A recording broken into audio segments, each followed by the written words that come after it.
Gambit Gaming stunned the CSGO world when they won the PGL Major. One of the biggest upsets Gambit pulled off came in the semifinals versus Astralis, especially considering map 1 was Overpass, Astralis' favorite map. So how did Gambit manage to beat Astralis on their home turf? One telling statistic from this map was that Astralis was able to plant the bomb 11 times, but they only won 5 of these rounds. Compare that to Astralis' game versus SK in the quarterfinals at the Major, where they planted the bomb 10 times and won 7 of those rounds. While this is a small sample size and should be taken with a grain of salt, it does raise the question: how does Gambit play retake scenarios? Let's take a look at a few key rounds and see what we can learn from Gambit's post-plant play. In the pistol round, Astralis goes for a fast B hit. Dogia goes down early, leaving Hobbit alone at Graffiti. Notice how Hobbit sits back, only peeking long angles to ensure he's not getting pushed by the Astralis players while he waits for backup. Once the rest of Gambit arrives at the site, Hobbit moves up covered by Adren.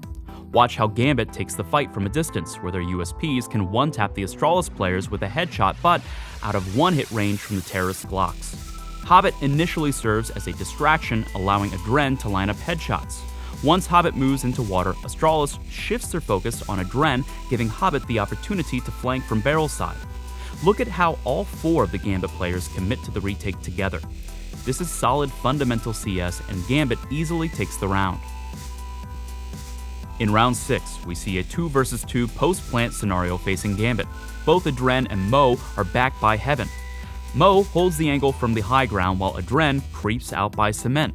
Watch how Adren and Mo cover for each other. Each player systematically clears out every possible angle, giving their teammate more room to work with. This quick and methodical clearing allows Gambit to safely retake the site, as well as eliminate possible positions the Astralis players could be in. Watch how first Adren clears short B just enough that he has time to run back to tap the bomb, giving the audio cue to Astralis that Gambit is defusing. As soon as the audio cue comes, Mo peeks Monster, knowing the minor distraction will give him the edge to win the duel. Once Mo wins the duel, Adren pushes towards short B, while Mo moves back up to the pillar, ready to trade out in case Adren loses the fight. Round 8 starts out rough for Astralis. After losing a man to Mo, Astralis finds their way into construction and sets up for a B site execute.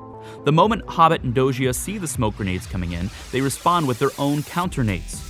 These Molotovs and smoke grenades buy precious moments for the rest of Gambit to rotate down to the B site. Also notice how Hobbit and Dogia don't fall back, but rather utilize Astralis' smokes against them.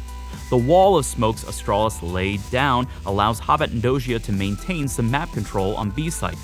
This means that Astralis cannot get in optimal post-plant positions, where they can hold passive angles and force the Gambit players to push into them. This disruption allows Gambit to easily clean up Astralis and get the defuse. Now that we've seen why Gambit is so successful on retakes, let's take a look at one round where things didn't go so well for them. If round 8 was a lesson in proper grenade usage, round 9 is a lesson in prioritizing options. Device gets an early pick on Mo at Bathrooms, prompting Astralis to jump into action. The Danish players all move towards B site, getting ready to execute. Hobbit and Dogia get a pick on Device thanks to a cool boost in the middle of B site. This is actually what causes them to lose the round. You see, because Hobbit and Dogia go for this boost, they're slow to get back into safe positions to hold the rush. By prioritizing the boost, Gambit are not able to stall with grenades or get in a good crossfire position where they could punish the rushing Astralis players.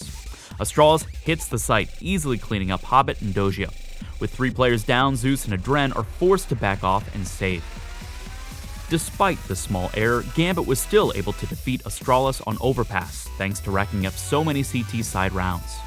These CT side rounds came thanks to solid fundamental play, utilizing grenades effectively, and supporting their teammates through methodical pushes. It was through these fundamentals that Gambit was able to take out Astralis and eventually take home the major title.